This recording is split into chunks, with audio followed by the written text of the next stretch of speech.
Chairman Pakistan Peoples Party Bilawal Bhutto Zardari NA 249 ضمنی election میں دھاندلی کا شور مچانے والوں پر برس پڑے اور کہا کہ دھاندلی کے ثبوت ہیں تو سامنے لائیں ورنہ خاموش ہو جائیں۔ نون لیگ کی نائب صدر مریم نواز پر تنقید کرتے ہوئے بلاول بھٹو نے کہا کہ ان کا شوق ہے اپوزیشن سے اپوزیشن کرنا، ان کا شوق ہے پیپلز پارٹی سے مقابلہ کرنا تو کرو اور ہارو۔ بلاول بھٹو نے دو ٹوک الفاظ میں کہا کہ کراچی میں ڈسکا کی طرح نہ دھند تھی نہ پولنگ افسر غائب ہوئے۔ ڈسکا 2 کا شور مچانے والے بتائیں ڈسکا کی طرح فائرنگ کہاں ہوئی؟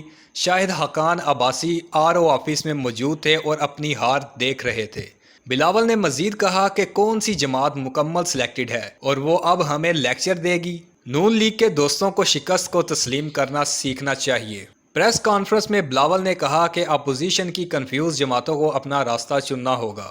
اسٹیبلشمنٹ پہلے سلیکٹڈ اور دوسرے سلیکٹڈ سب سے لڑنے کو تیار ہے۔ PDM میں ایسے لوگ بھی ہیں جو عمران خان کو نہیں ہٹانا چاہتے۔